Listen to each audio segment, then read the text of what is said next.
Welcome, everybody, to the Friar Talk podcast. Today, we have massive news. Fernando Tatis signed to a 14-year, $340 million contract. The contract also includes a $10 million signing bonus and a no-trade clause. So it's pretty exciting over here.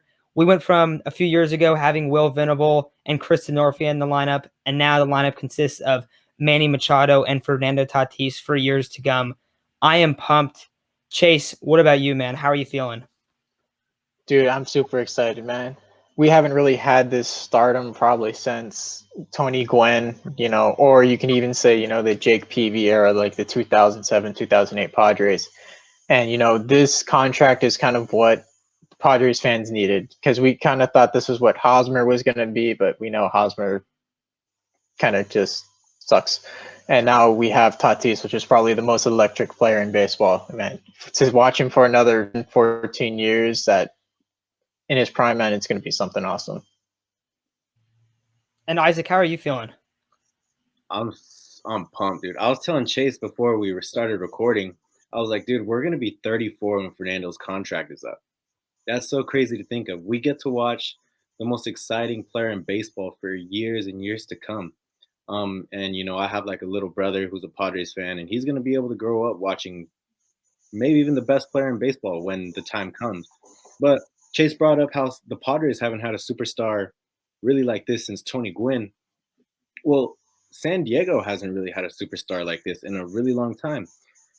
The Chargers left a while ago, and they had Phillip Rivers, who was the star of San Diego. But ever since then, there's been a big void left in San Diego. And that is the void that Fernando is going to be filling for the next 14 years, hopefully. Yeah, I know. It's pretty sweet, especially because for us growing up, because, we're all 20, 21. The Padres haven't been a premier destination at all for baseball. And, we were talking about some of the lineup, we had Eric Lauer start out. He was the opening day pitcher, 2 years ago? Was that 2018? So it's been brutal. We've saw glimpses of some of the farm guys come up. And then we had like the first reign of guys where it's like, all right, Austin Hedges, is he going to be any good? And like, really, like there's guys like that where it's like, okay, these guys aren't really panning out. Like, is it ever actually going to get better? Because right when AJ got there, it was like, oh, boom, like they tried to sell this team that was just not it. Ends up the greatest signing ever in James Shields because they traded him for Tatis. I still don't know how that happens. That's hilarious. But you go through and it's like, all right, like it's not looking bright whatsoever. And to be here now, because Chase, you said you called 2020 as the year that they'd finally make a run, and you were spot on with that. But there were times where it looked pretty dark. Yeah, it was pretty rad. 2017, 2018, and even parts of 2019 were really, really rough to watch. I don't think any of us would be like, oh, wow, the Padres are playing tonight. Let's watch that game. We'd be like, no, I'd rather go through 3 hours of schoolwork than watch that depressive. Just no. Yeah, definitely. I remember Chase told me in high school, he was like, the Padres are going to be competitive in 2020. And I thought, are you serious? Like, you're not joking. You're high, right? Because it just seemed like we were never going to be good, dude. And so, but this signing shows the commitment that the Padres have to winning. And it's really exciting because it hasn't felt this way in a really long time. And it's just like, to have Manny Machado and Fernando Tatis be signed within the past 3-4 years, it's awesome, man. It's really good to see out of the Padres. And it's especially cool that they do it right when spring training starting. Already had a very, very good offseason where you acquire 3 starting pitchers that are very good in Blake Snell, Yu Darvish, and Joe Musgrove. Also, there's a couple other deals that we're going to talk about here. Keone Kela, is it Kela? Kela, okay. And then Mark Melancon. So those 2 guys also got signed. But today is the Fernando Tatis. He is going to be just the San Diego athlete for at least, I'm hoping the next decade at least. This is an exciting time, man, because we were talking about, Mike Cameron, Brian Giles being like those kind of teams being the best teams that we grew up with. So it's definitely pretty exciting stuff too. And there's going to be so many bandwagon Padres fans. And I know that like the diehards get like upset about it. I think it's cool. It's like, hey, dude, like at least we got a bigger fan base now. I think it's fun. I know that there's a lot of people that can't stand that.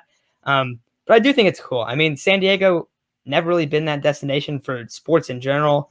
And you brought up Phillip Rivers. I think the last like super athlete they had to be LT. Oh, yeah. And then before that, Tony Gwynn. And I don't know who before that. And there's a couple guys you can talk about, but not many.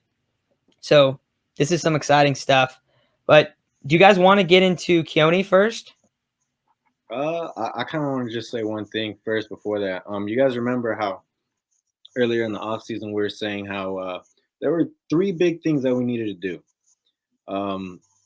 Add a couple more starting pitchers, or really add more arms in general. Bring another bench bat, and the biggest one was to sign Fernando Tatis Jr. again, or to a bigger deal.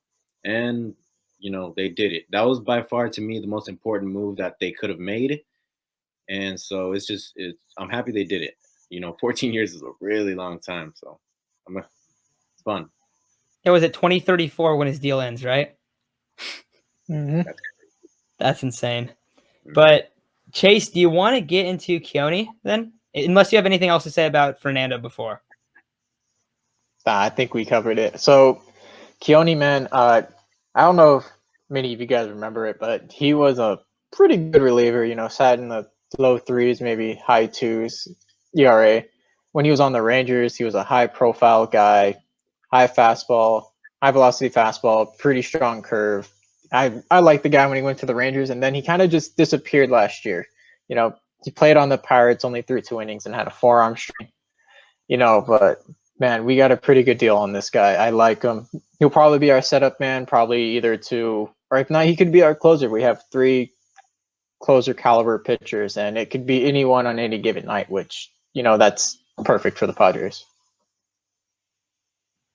No, absolutely. And Isaac, did you want to talk about his fastball curve combo at all? Who's this? Keller or Melanson? Kella. Honestly, well, for the past couple of years, I haven't really kept up with many relievers, but I know Keller has been he's kind of slept on. Not many people know about him, but he's got pretty good numbers. I checked Fangraphs the other day to check how often he throws these pitches. I kind of forgot, but from what I saw, those are his 2 dominant pitches, and I expect him. What do you guys think? Do you think he's gonna be our closer, our setup, or just a mid-inning guy? I feel like 7th inning probably. Yeah, because I think Palm is probably going to be 8th inning, or maybe even closer. But I think Pagan's probably going to be the closer because that's when we acquired him, he was a closer. So to see that Keller's going to be our 7th inning guy, that shows how deep our bullpen, is potentially one of the deepest in baseball. Yeah, no, totally. And then he's only 28 too, so that's also a positive. Not very old. He has some life left. The other guy, Mark Melanson, he's 36. Or he's going to be 36 when the season starts. He's projected to be a little bit worse than Kella. Kella's projections, and this is through like a whole bunch of them, I just kind of took the average of them, about a 3.5 to a 3.8 ERA, 1.2 whip. And so pretty solid numbers. I mean, that's a solid bullpen piece. And then Melanson, he is a 3.7 to a 3.8 projection, 1.3 whip, and about 58 innings pitched. I think Kella was about like 42, I want to say, was his innings pitched. But also last year, Melanson had a 2.78 ERA and a 1.28 whip. So this is the guy at least I hope he's going to force Craig Stammen basically off the team, which you never want to like root negative on a guy, but like we've seen it with Stammen. Like we don't want him pitching in big moments. That is become very apparent, at least in my mind. So I like the combo of these guys just to like, all right, now there's some solid arms. It came out that Trevor wanted like a 2-year, $25 million deal. Don't like that. Really don't like that. So I think that they lucked out with these guys. Not big contracts. I think they're both on like a year, around like $3 million to $4 million for each of them. But I like both these guys. Chase, do you want to get into Melanson at all? If I'm correct, he's a cutter curveball guy. He probably is throwing a little slower, probably low 90s to mid 90s compared to what he was before. But he can still get it done. When he locates, man, his cutter's pretty nasty, and his curveball will get anybody at any time. So I'm kind of hoping he doesn't take a step back from what he did last year and stays there, because he could be, you know, a solid 7-inning guy if we need him to. Him and Johnson, Pierce Johnson, will probably be like flop between 6 and 7, or just wherever. We have some pretty strong caliber arms that can probably pitch at any inning that we need them to. You know, that's what's nice, is that there's a lot of depth. And how we kind of, I feel like he's going to be in that Craig Stammen role, though. Like I mentioned him knocking Stammen off the team, but I do think that's kind of the role he plays. He's the veteran guy. Like, okay, you put him in the 6th inning, or you put him in the 7th inning, and then every once in a while he can take an 8th or a 9th if he really has to. But you don't really want him in those spots. But I just think that he's like that. Okay, he's like the oldest guy on the team. I don't know if is he the oldest guy on the team now? I don't know. He's probably the Other than oldest Stammen, probably. Yeah. Yeah. Sure. Yeah. Yeah, but I like this combo of these two guys. Isaac, anything you want to mention about Mark? Yeah, I'm looking at his Fangraphs right now. So he throws 57% of the time a cutter and 39% of the time a curveball. So he's a 2-pitch guy. Like I forgot which one of you guys said it, but 2.78 ERA last year. I think it was a 3.72 FIP. So with how deep our bullpen is, we don't need him to be anything crazy. And from what I've heard, we just need him to be better than Stammen. That's really it. Like, he just needs to be better than Stammen. It can't be that hard. So, this was a big signing for sure. It's probably going to go a little, like, people aren't going to view it as that big of a signing, but anytime you make a move to get someone like Craig Stammen out of your bullpen, that's a W to me. I mean, I don't know. Yeah, I know. I like the way that this offseason kind of ended right as spring training started. All right, we got these 2 arms, and then we extend Fernando Tatis. Like that's what we wanted to see. I mean, I think we talked about the bullpen being like one of the weaker spots, and still, like, it might be one of the weaker spots still, but that kind of speaks to how deep of an organization, how good the Padres are right now. They're projected like 92% chance of making the playoffs. And the Dodgers, who are in the same division, are projected at 96. That is remarkable to how good the Padres are, because you're having 2 teams with over a 90% chance to make the playoffs. Like that's so high. Like, and you can look at like, this team's good, like they should still make the playoffs even if there's another really good team in their division. But to have 2 teams at 90%, that's crazy. And so, I mean, I'm excited. You brought up, we got the bat and Kim. Hopefully he doesn't have like a hard time adapting to the MLB from the KBO. But I mean, a lot of people are like really, really high on him. And then you brought up how it's under the radar. Keone and Mark, like these 2 pitchers they can be just solid arms. That's all they need to be. They don't have to have a huge role. They just got to get the job done. So I'm excited for that. But with all that said, anything else you guys want to bring up before we kind of take off here? Did you guys want to do like a projected bullpen for the year? Who do you guys think is going to make the 8 or 9 spots? I feel like that'd be a fun way to end it off. Yeah. Well, you want to just go with yours right to start, Chase. Yeah. All right. So for 7, 8, 9, I'll do Palm, Pagan, and then Kella, then Melanson and Johnson.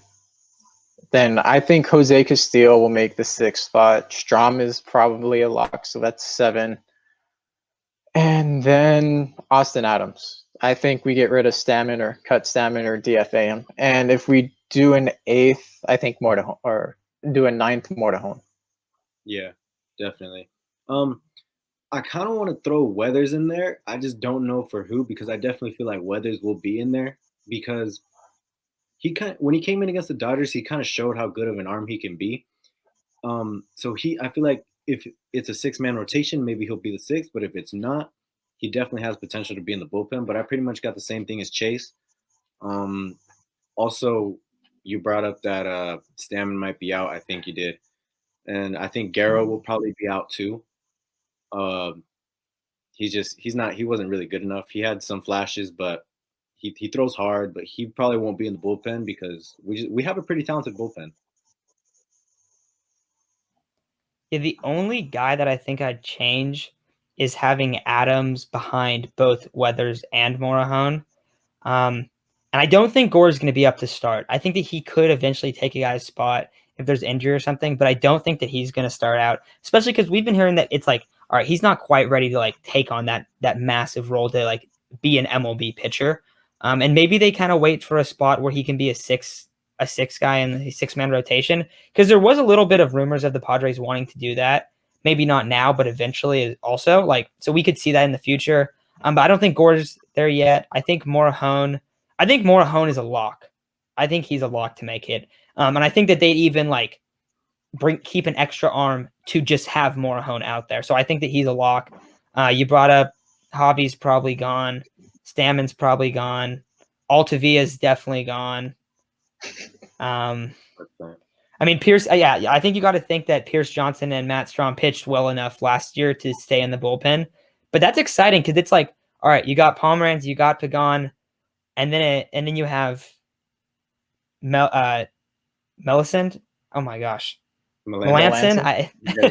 And then you have Pierce Johnson, Matt Strahm, and Keone in those other roles where it's like they're just extra arms out there. Like they don't have to be the 1-2 punch at the end of the pin, but they can just be solid arms. So I think it's really good. But the only person I thought that you had to really have in there was Morahone. Right. 100%. Yeah, but I think that's going to do it for today's episode. We're probably going to have another one posted next week with a guest as well. So stay tuned for that. But it's great time if you're a San Diego Padres fan right now. It's really exciting stuff. So Fernando Tatis, we're going to be watching him until we're in our mid-30s, and that's sweet. So see you guys. We'll talk to you soon. If you're listening to this on YouTube, sub, drop a like, all that stuff. And if you're listening on podcast, if you're on Apple, you can subscribe, rate and review, do all that stuff. So thanks everyone for listening, and we'll talk to you guys soon.